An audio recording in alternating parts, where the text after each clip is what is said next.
y hay elevación de temperatura a la elevación de la temperatura corporal, hay excitación y cernido que se produce por la parte distal del estómago.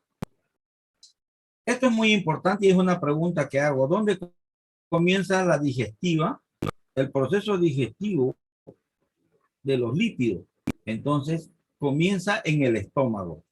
Acuérdense que no es lo mismo que hidrato de carbono. En hidrato de carbono en el estómago no pasa nada. En proteínas sí hay el quimo gástrico, ¿verdad?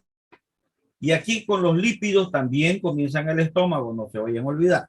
Esta actividad tiende a romper los glóbulos lipídicos a gotillas, ofertándose así en el quimo gástrico, cuya composición es detectada por sensores químicos de la pared intestinal. De este modo, se promueve un mecanismo neurohumoral que conlleva, en principio, la actividad biliar. Entonces, la pregunta en el examen ahí es, ¿cómo es que se promueve la actividad biliar, perdón? Y ustedes me tienen que decir que es un mecanismo neurohumoral. Mediante ese mecanismo que comienza la actividad biliar, ¿qué es lo que hace? Produce emulsificación. ¿Qué es emulsificación? Es el fraccionamiento de las gotillas en más pequeñas, haciendo que estas gotillas más pequeñas sean para la lipasa pancreática más fácil de digerir. La composición de la bilis incluye ácidos, sales biliares, fosfolípidos, colesterol y otras sustancias como la bilirrubina y sustancias de desecho, entre las que se encuentran inclusive minerales. Aquí tenemos, por ejemplo, una gotilla de lípido. Y estas cositas amarillas con puntitos azules es la bilis. Y lo que pasa es que la bilis tiene una fracción hidrofóbica y otra lipofílica. Ahorita lo vamos a ver más adelante. En el caso del caballo y otras especies carentes de vesícula biliar, la bilis es secretada en forma continua. Bien, la bilis participa en el proceso de emulsificación, ya lo dijimos hace un rato, a través de los ácidos biliares y fosfolípidos. ¿Cómo es que rompen las moléculas? Disminuyendo la tensión superficial de los lípidos. De esta forma es que las gotillas se dividen en más pequeñas. Esta, por ejemplo, grande se convirtió en estas otras más pequeñas. Por medio de la bilis, estas partículas lipídicas se hacen miscibles en el medio acuoso, en este caso, en el primer tercio del intestino, en el duodeno. Asimismo, la atomización de las vacuolas lipídicas hace que se tenga mayor superficie de acción para la segunda fase digestiva, que es la hidrólisis enzimática. ¿Quién la hace eso? La lipasa enzimática. ¿Hasta ahí alguien tiene alguna duda? A ver, por favor, jóvenes, pónganse en modo videoconferencia. Voy a empezar a sacarlos afuera de clases.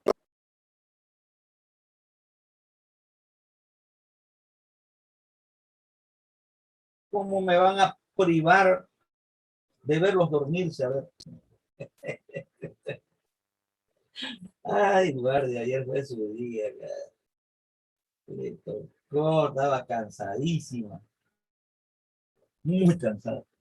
Ya, bien. Continuamos.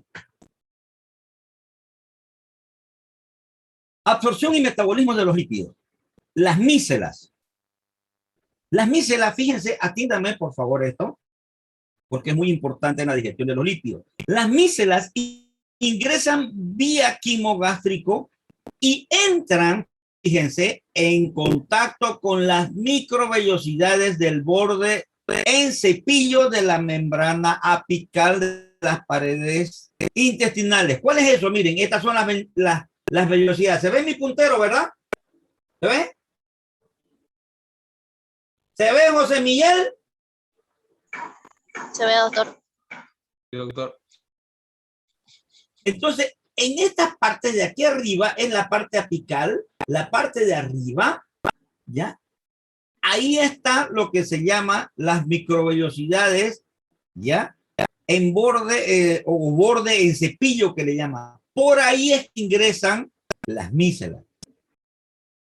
Pero fíjense, dice apical las paredes intestinales a nivel del, ya es el segundo y tercer tercio intestinal. Yeyuno e ilio, ya no dijimos duodeno, ¿no?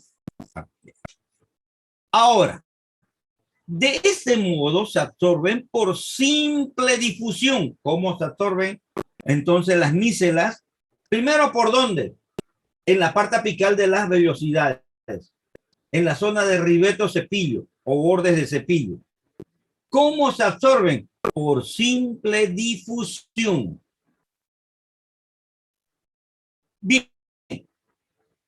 De este modo se absorben por simple difusión los monoglicéridos, los ácidos grasos, los fosfolípidos, colesterol y otras sustancias que se incluyen como por ejemplo pigmentos, vitaminas liposolubles. Todo esto que acabamos de nombrar hace parte de lo que nosotros llamamos mícelas. ¿Le entendiste, Gabriela?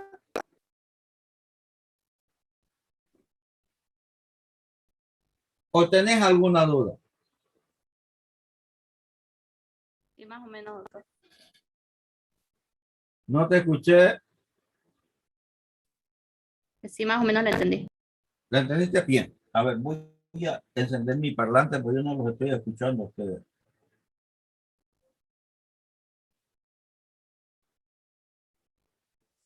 Ya. Respecto a los pigmentos, su absorción es exclusivo de aves de corral.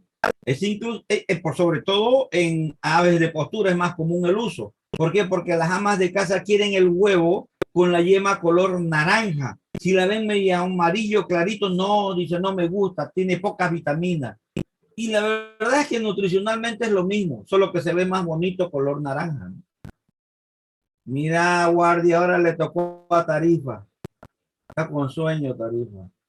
Está muy cansada. Sigamos. Bien. Ahora vamos a mostrar en este esquema. A ver, permítame un momentito. Ahí. Ahí se ve mejor, ¿verdad?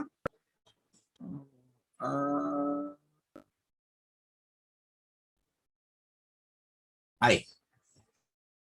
Miren, los lípidos en la dieta, cuando ustedes hacen un análisis y quieren saber cuánto hay de ello, se expresa como extracto etéreo. No se olviden, por favor. Los lípidos en los análisis o composición química de los alimentos se expresan como extracto etéreo. No se vayan a olvidar. ¿Extracto qué, doctor? Perdón, ¿cómo dice?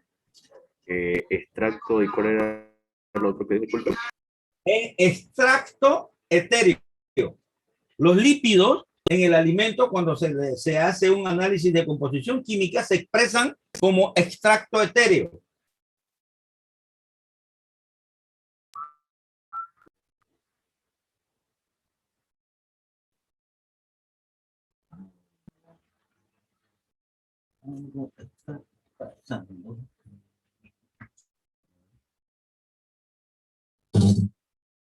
Hablen, por favor, a ver si los escucho. ¿Alguien podría hablar, por favor? Buenas noches, doctor. Ahí está, perfecto. Ahora sí ya funciona mi parlante. Ya los voy a escuchar bien. Entonces, los lípidos ingresan en los alimentos a la boca, ¿verdad? Una vez en la boca, se forma el bolo alimenticio y pasan por el esófago y llegan hasta el estómago. Ahí se forma el quimo gástrico, ¿sí? Y entonces, ahí es donde, ¿cómo se llama? De una forma neurohormonal, ¿no es cierto? El hígado libera la bilis. ¿Y qué es lo que hace la bilis? Produce emulsificación. No es más que decir que las gotillas, perdón, las gotas grandes se convierten en gotillas. ¿Para qué? Para facilitarle la tarea a la segunda digestión que viene a pasar a ser por la lipasa pancreática. Entonces, como gotillas emulsificadas por la bilis pasan al duodeno. Aquí el páncreas libera el jugo pancreático, perdón, en el páncreas, ¿qué dice aquí? Fosfolípidos, colesterol. Esta es la composición de una, ¿cómo se dice? De una, ay, hombre, ¿qué me vuelve atrás esto? De una mícela, ¿ya? Y el jugo pancreático libera una enzima que se llama lipasa, que actúa obviamente en los lípidos o extracto estéreo. ¿Cómo es que actúa? Actúa por hidrólisis enzimática. ¿Qué es una hidrólisis enzimática? Es la ruptura de una estructura por la introducción de una molécula de agua. Eso se llama hidrólisis. Todas las enzimas prácticamente hacen eso. Y entonces, cuando hace esa hidrólisis, ¿dónde rompe? Rompe en el triglicérido en las uniones 1 y 3 generalmente. ¿Se acuerdan? Los dibujitos en las uniones 1 y 3. Entonces ahí se forman monoglicéridos y ácidos grasos libres, de la cual su absorción depende de si son saturadas o insaturados, esos ácidos grasos. A ver, guardia, ¿cuáles son los ácidos grasos que como ácidos grasos libres se excretan por las heces? ¿Los saturados o los insaturados?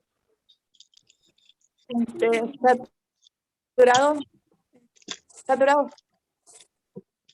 Correcto. ¿Y si estuviera como monoglicérido, se excreta? O sea, si este ácido graso saturado sigue pegado al glicerol, ¿se elimina por las heces? No. No. Bien. Vamos muy bien. Perfecto. Y entonces se forman las mícelas. Esas mícelas se dirigen hacia la parte distal o superior de las vellosidades, donde están los bordes o cepillos, y por ahí se absorben por simple difusión. Esto ocurre a nivel del yeyuno. ¿De acuerdo?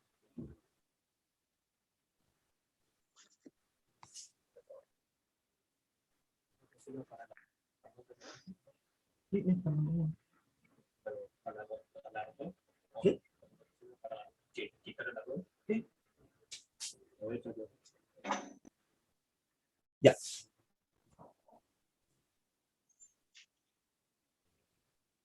Bien, continuamos.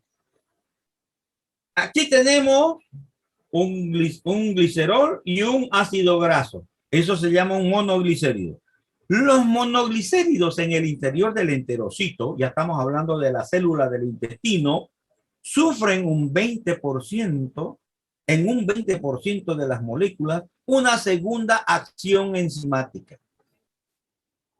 Acuérdense para el examen. Los monoglicéridos en el interior del enterocito de las células de los intestinos sufren en un 20% una segunda acción enzimática. Estos últimos en el citoplasma celular intestinal son sometidos a una segregación en dos grupos. ¿Cuáles son? El primero, aquellos ácidos grasos con un número de carbono de 12 en su cadena.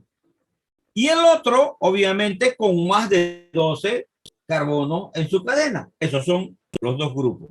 Bien, ambos atraviesan la membrana basal y son llevados al hígado. ¿Cómo llegan al hígado? Vía sistema porta. Los ácidos grasos con más de 12 carbonos son empleados ¿para qué? Para resintetizar triglicéridos en el enterocito. Y esa es una pregunta al examen. ¿Qué ácidos grasos son utilizados para la resintetización de triglicéridos en los enterocitos? Es la pregunta en el examen. Y ustedes me tienen que decir los ácidos grasos con más de 12 carbonos. ¿Estamos? Doctor, ¿lo puede repetir? Ya.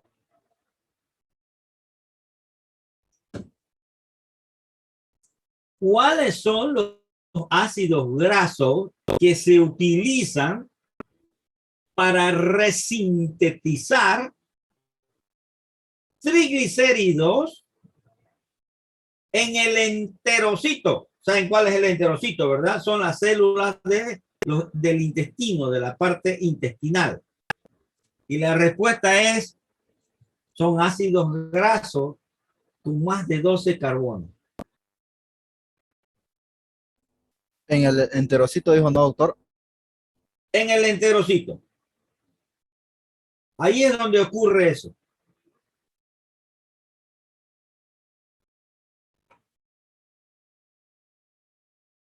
Los ácidos grasos, ya está eso. Aquí está. Bueno, les voy a decir lo mismo, pero en un esquema. Aquí tenemos el lumen del intestino, por donde viene la mícela. La mícela se va a la parte distal de las vellosidades, donde está el borde de cepillo, ¿no es cierto? Y atraviesan por simple difusión. Cuando atraviesan la membrana o la mícela, se disgrega o se desdobla en ácidos grasos libres, en monoglicéridos, en colesterol y en fosfolípidos. Pero de esos cuatro, dos de ellos, los ácidos grasos libres y los monoglicéridos, ¿no es cierto?, se van por sistema porta al hígado, con una gran diferencia, que los ácidos grasos libres de mayor cantidad de 12 carbonos en el enterocito son capaces de resintetizar triglicéridos. Y eso no está aquí, así que lo voy a escribir.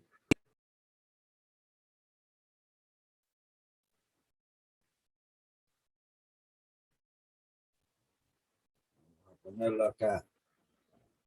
A ver, a ver, a ver.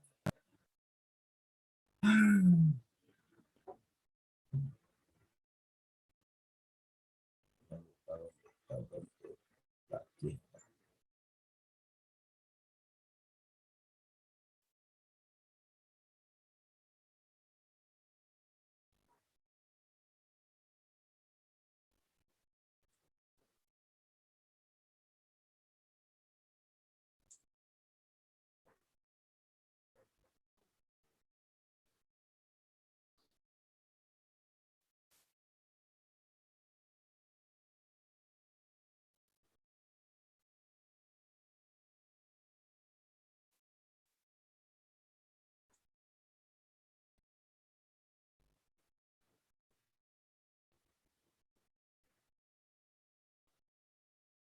Ahí está.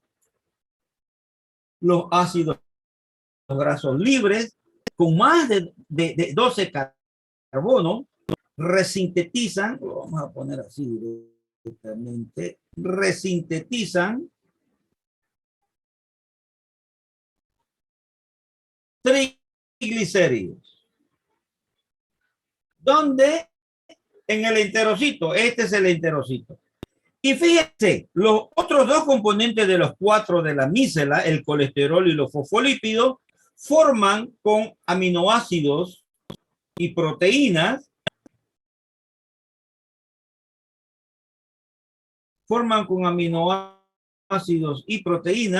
el kilomicrón, el cual se va vía sistema, se transporta vía sistema linfático al torrente sanguíneo. ¿Hasta aquí alguien tiene alguna duda?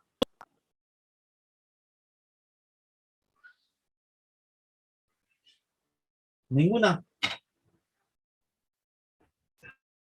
Digamos, vamos a hablar ahora del kilomicrón.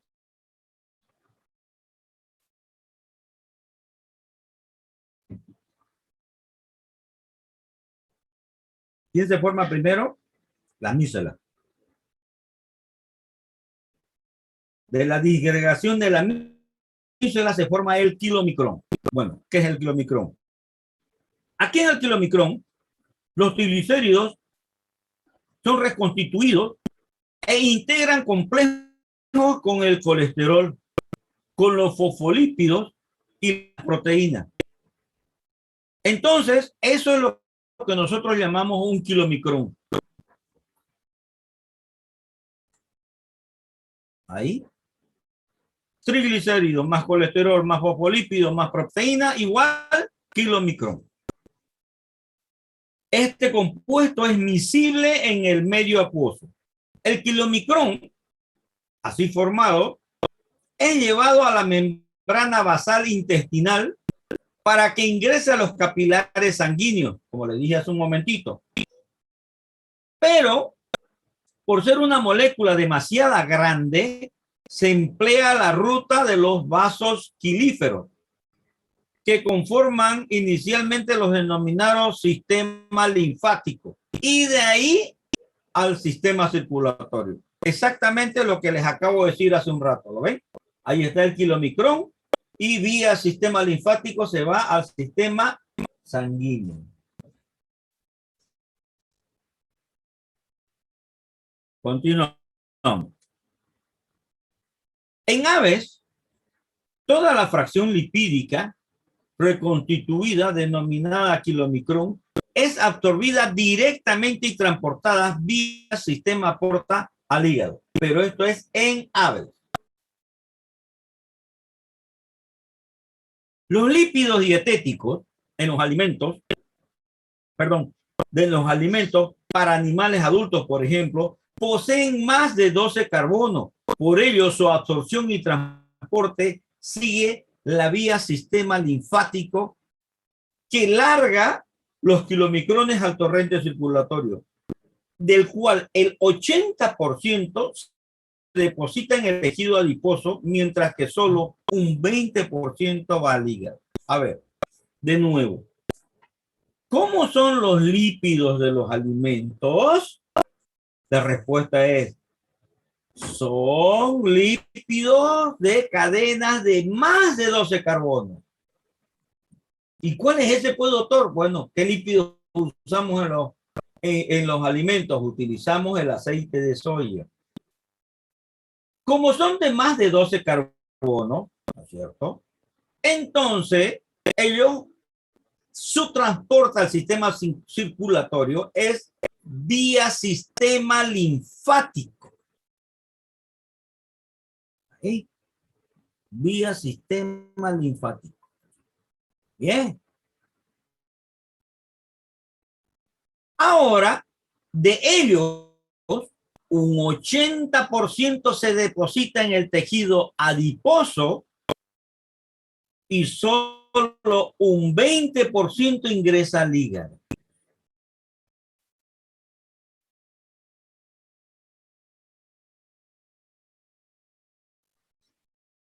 Esta conducta digestiva absortiva permite inferir que la composición del tejido adiposo es un reflejo de los lípidos de la dieta. La pregunta es: ¿siempre usamos lípidos en la dieta? Como tal, no siempre.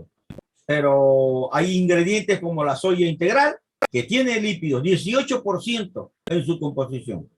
Entonces, cuando no se le pone lípido como tal, hay igual, por medio de la soya integral. Los ácidos y sales biliares son absorbidos a nivel del íleon, retomando vía sistema porta al hígado.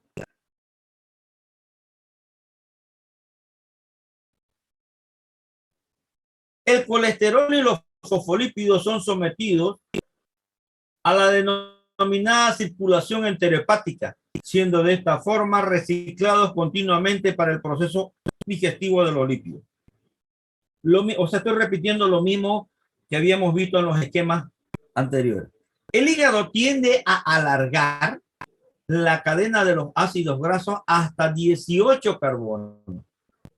Los ácidos grasos, producto de la lipogénesis o formación de los lípidos, que vienen a partir de los carbohidratos, conforman las lipoproteínas, es decir, la unión de lípidos con proteínas, viajando así por el torrente circulatorio para llegar al tejido adiposo en el cual es depositado. O sea que esto que tenemos aquí en nuestra barriguita se llama lipoproteína.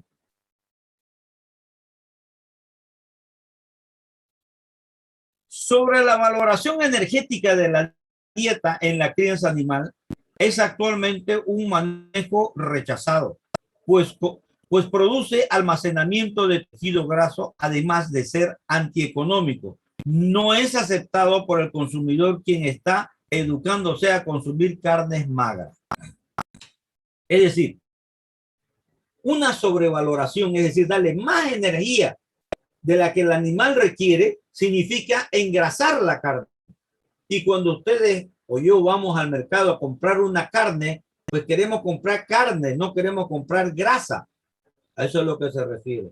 Entonces es una pérdida de dinero porque la energía es el nutriente más caro de la dieta. Y además todavía se convierte en grasa y la ama de casa no quiere grasa, quiere carne.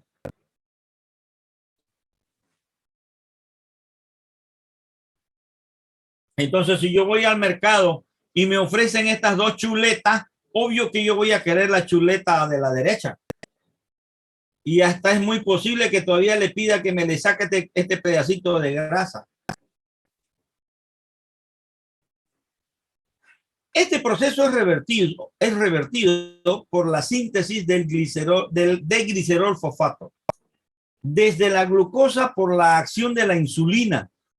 Esta hormona mantiene de este modo una aparente estabilización del almacén del tejido adiposo, lo cual se pierde en la enfermedad llamada diabetes. Dinámica grasa. Se maneja para fines de comercialización. Ejemplo, la calidad de la grasa, demasiada blanda, es decir, se derrita a temperaturas de medio ambiente. Es lo que les decía en algún momento, cuando los animales son faeneados y colgados, ¿ya? Tienen un peso y comienzan a chorrear la grasa porque se derrite. Y cuando vuelven a pesar, esa carcasa colgada pesa 3, 4, 5 kilos menos. Es mucho dinero. Esto es por la calidad de grasa y también hay una degeneración genética en el caso de los cerdos que se llama el gen alotano. Bien. Balance energético. Cualquier condición de déficit energético, ya esto es al revés de lo anterior. Hace un rato hablamos de una sobreoferta. Ahora, un déficit energético o hipoglicemiante, ¿no es cierto? Es decir, falta la energía, por lo tanto va a faltar la glucosa en la sangre, por eso dice hipoglicemiante, como es el caso de la producción de leche. A ver, esta vaquita, aparte que produce 40 litros de leche, todavía le tiene que poner a esa leche mucho calcio, sodio y grasa y proteína. Entonces, la deposición de grasa sobre 40 litros de leche, a cada litro le tiene que poner 3-4% de grasa, es una situación que la pone en una condición hipoglicemiante, es decir, en déficit. Ella, inclusive, puede llegar a utilizar sus recursos de reserva cuando le faltan. Es por eso que el consumo de una vaca lechera es mayor, en base a materia seca, es mayor que la de un bovino de engorde, porque su producción es extremadamente fuerte. No solo por la cantidad, sino por la calidad de ingredientes, de nutrientes químicos que tiene. Esta situación hace que no se oferte glicerol fosfato, resultando en un franco desencadenamiento de un metabolismo de remoción de grasas. Es lo que les decía, va y utiliza las reservas de grasa. ¿Para qué? Para fines de compensar la situación deficitaria energética de lo que come. Entonces, esa es la base de la famosa dieta. Y ahí dice, ay, desde el lunes voy a empezar a hacer dieta. Nunca llega el lunes porque no hacen dieta, pero bueno, si hicieran dieta, ese es el sentido, digamos. Disminuir la energía en la comida para tomar las reservas Lunes, y así adelgazar. ¿Ah? lunes, pero no especificamos el lunes de qué año, de qué mes. Es la mentira más grande decir voy a empezar la dieta el lunes. No llega el lunes. Pero cuando se puede, se puede. Ah, Yo creo que a ver, esta situación hace que no, ya lo hemos leído. Los ácidos grasos, producto de la lipólisis, es decir, degradación de lípidos, ingresan al torrente circulatorio ligándose a sustancias que los transporten a tejidos. Estos ácidos grasos son denominados ácidos grasos no esterificados, ACNE. Así lo tenemos en la literatura, ACNE.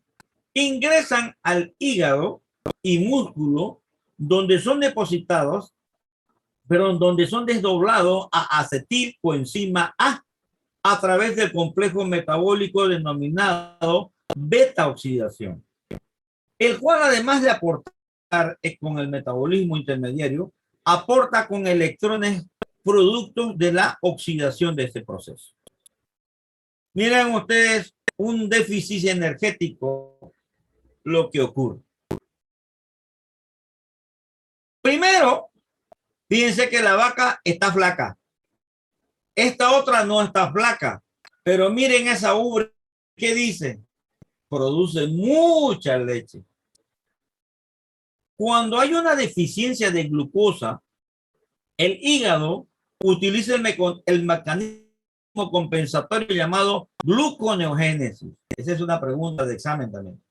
En deficiencia de glucosa, la vaca, como procedimiento compensatorio, ¿qué hace? Usted lo que tiene que decir es aprovecha el proceso denominado gluconeogénesis, que consiste en utilizar los almacenes proteicos y los convierte en energía. ¿Se puede? Sí, se puede. No es el camino correcto, pero si no hay más energía, ¿de dónde va a sacar? De la proteína. Esto ocurre en animales de alta producción, como estas vaquitas que vemos acá. Esta pobre vaquita tiene más ubre que panza, miren. La sobreoferta de cuerpos cetónicos no es utilizada por el ciclo de Krebs, aumentando así su concentración en la sangre. Y cuando se acumulan en la sangre, obtenemos una patología llamada cetosis o acetonemia. ¿Qué es eso? Es un desbalance metabólico. Muy común en los rumiantes, sobre todo en las vacas lecheras de alta producción. La cetosis se caracteriza por una alteración del equilibrio ácido-base. Además, hay anorexia, cialorrea o mucha salivación, como vemos aquí, incoordinación porque es incapaz de ponerse de pie y como no puede ponerse de pie, se va a morir. Cuando vean una vaca echada, si quieren salvarla, lo primero que tienen que hacer es pararla, porque si no, se va a morir. A su diagnosis e inmediata restauración de la glicemia vía parenteral, es decir, inyectable, el cuadro se normaliza en pocas horas. Que esa es la forma de poderlas auxiliar. Vía parenteral, inyectable.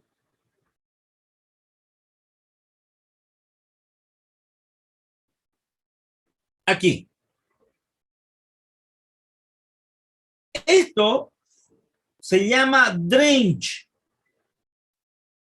o sondar, dicen los brasileños. Miren, esta vaquita, miren los ojos, están metidos hacia adentro, ¿sí? Y tiene una mirada muy triste. Pero además ya cayó más. Gabriela Doria Medina se va a dormir también. Muchos sueños. Un café les hace falta. Sigamos.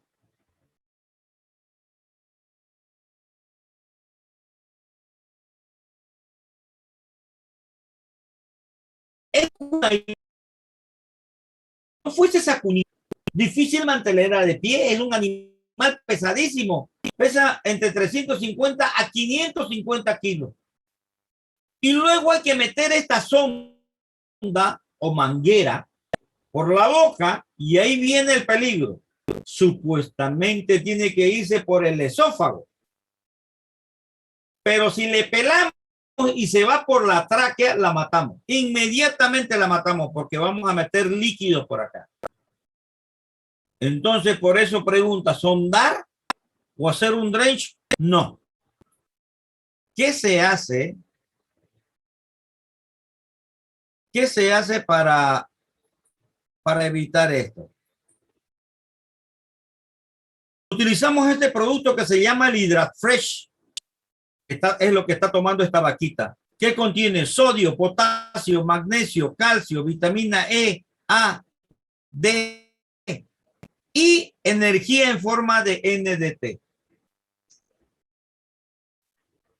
Esto para evitar la cetosis antes del parto o después del parto, antes que ella entre en el cuadro.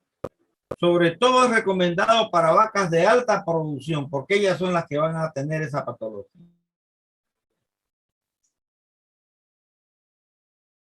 Y les encanta, porque es efervescente y es un poco ácido, creo que sabor a mandarina, algo así, pero les encanta. Doctor,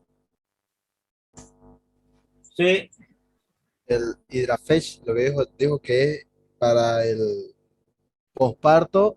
¿Y para qué más dio? la puede aplicar preparto y posparto, es decir, antes del parto o después del parto. Pre es antes, parto antes del parto. Posparto, post es después, parto, parto, después del parto. Para evitar esa patología de que la vaca por deficiencia de energía se vaya a quedar echada. Bien, ahora estos son cerdas. Entonces, aquí tenemos una cerda. En Brasil dicen magra, aquí en Bolivia decimos flaca. Esta para mí es una cerda de descarte. Esta es una cerda flaca. Constitución 2. 3, ya está buena. ¿Buena para qué? Buena para ser inseminada, para preñarse, para tener lechones. 4, sigue siendo buena, ya un poquito medio gordinga, pero todavía está dentro de lo bueno. Y 5, ya también es lo mismo que este. No apto para ser inseminado. Esta cerda o esta de acá van a tener problemas, van a repetir, van a tener, si se preñan, van a tener poco número de lechones. Estas son las vacas. Aquí tenemos una vaca flaca. Miren ustedes, se pueden ver hasta las protuberancias laterales de la columna, de las vértebras.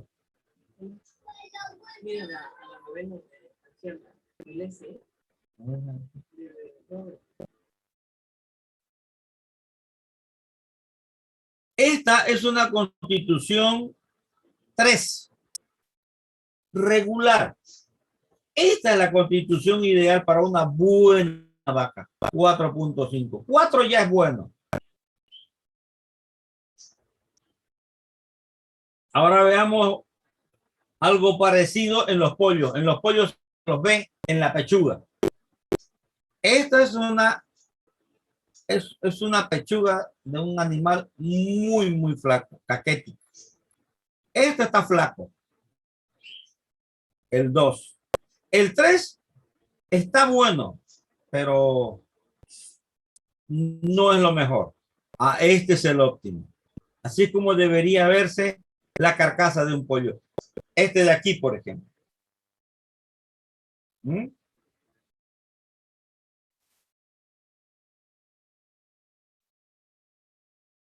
Bien, entramos al tema número 5.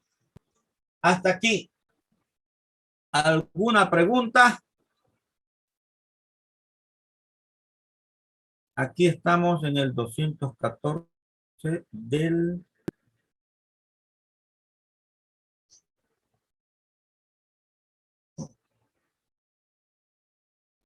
180 a 195.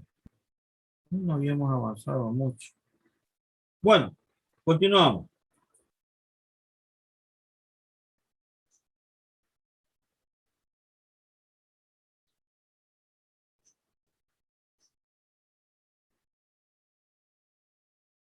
Proteínas.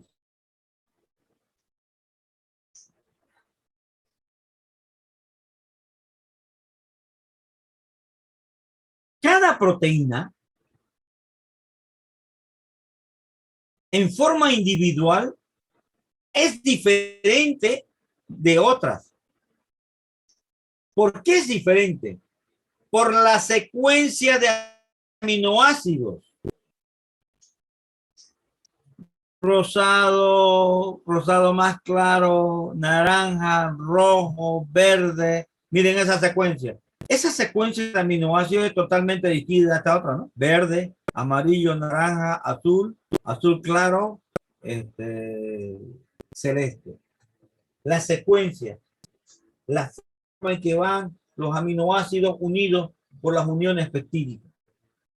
Entonces, esa es la diferencia principal entre cada uno, el número y la secuencia.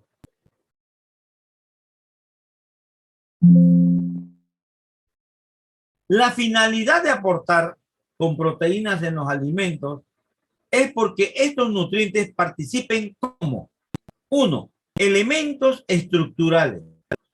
Estructuras obviamente musculares, ¿no? O de tejido. Sistemas enzimáticos en los procesos digestivos y metabólicos. ¿Cómo sistemas enzimáticos? Claro, las enzimas son proteínas. Hormonas como la oxitocina, como la adrenocorticotropina, como la insulina. ¿Cómo hormonas? Las hormonas también son proteínas. En la sangre participan como componentes de coagulación sanguínea, transportadores de oxígeno. ¿Quién es el transportador de oxígeno en la sangre? La hemoglobina.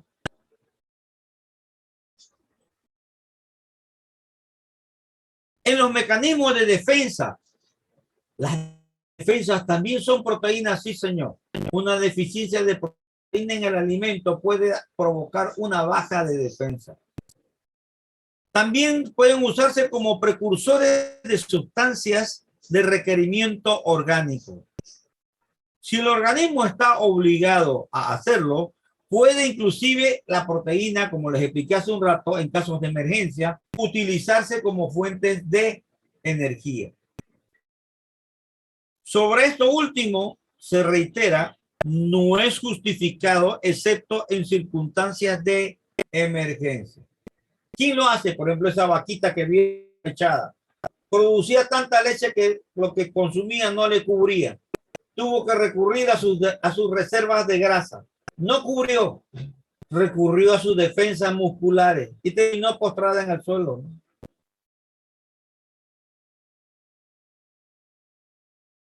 El análisis proximal. ¿Saben qué es un análisis proximal? Esto lo han llevado en bioquímica ustedes. ¿Qué es un análisis proximal? A ver, jóvenes, 3 personas me han pedido permiso para tener apagada sus cámaras.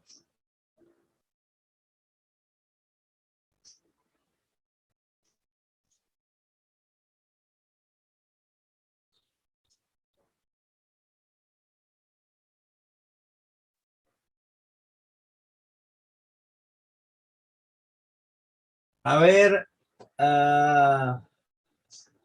Sánchez, tú puedes apagar tu cámara, estás por la calle.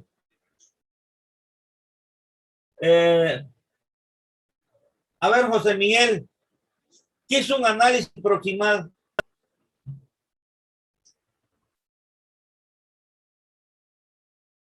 Es el análisis más próximo que hay. ¿No te acuerdas? No me acuerdo, doctor, pero se me viene algo así como lo que dijo ahorita. Ya. El análisis proximal es denominado método de Kendall. ¿Y qué es lo que hace? Extracta ingredientes de los ingredientes el nitrógeno amoniacal. Y entonces, en realidad, lo que hace es detectar en una muestra la cantidad de nitrógeno que hay. Eso es multiplicado por un factor que es el 6.25 que está acá y se convierte en proteína bruta. Vuelvo a repetir. Lo que se hace es que se capta cuánto de nitrógeno tiene la muestra. Esa muestra se multiplica por un factor constante que es 6.25 y entonces se convierte en lo que denominamos proteína bruta. ¿Se entendió? ¿Lo puedo leer, Bien. por favor? Ya. Tú agarras un pedacito de carne, Jorge, lo mandas al laboratorio, 1 kilo, lo mandas al laboratorio. El laboratorio no te va a determinar proteína bruta. Por el método de Kendall o cualquier método que utilicen ellos, lo que te van a decir, lo que van a encontrar ellos es nitrógeno. Pero tú pediste un análisis de proteína bruta.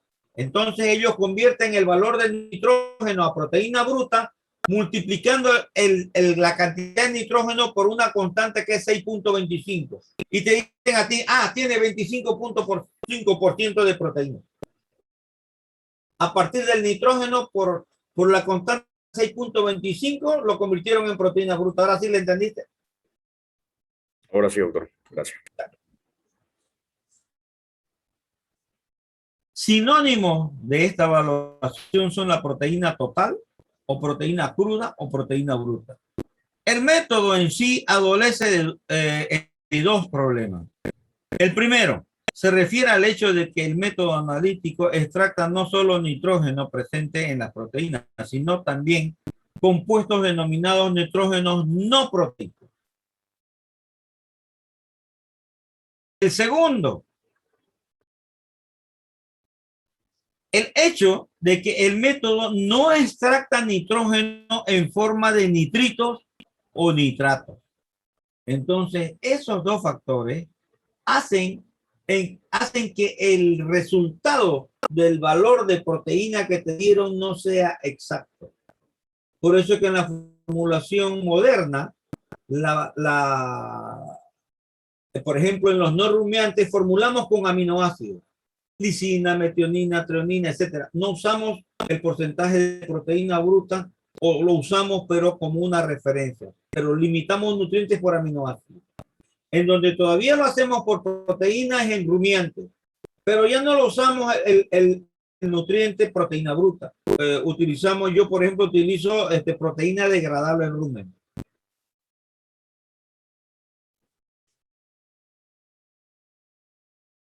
Nitrógeno no proteico.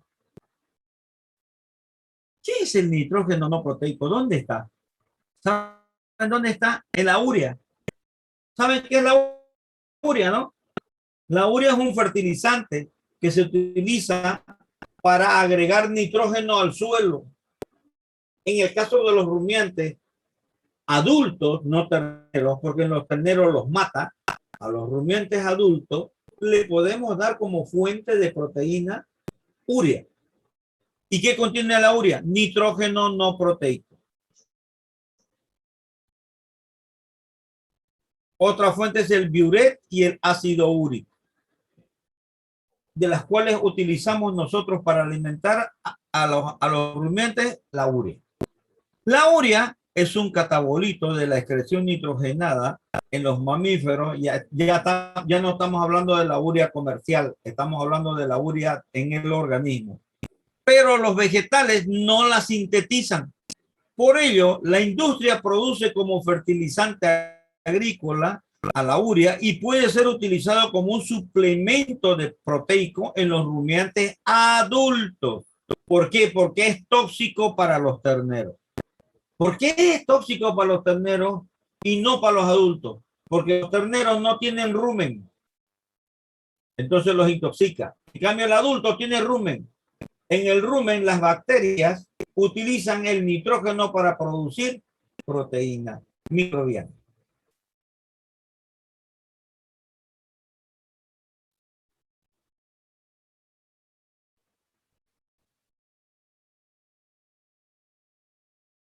¿Ya se cansaron?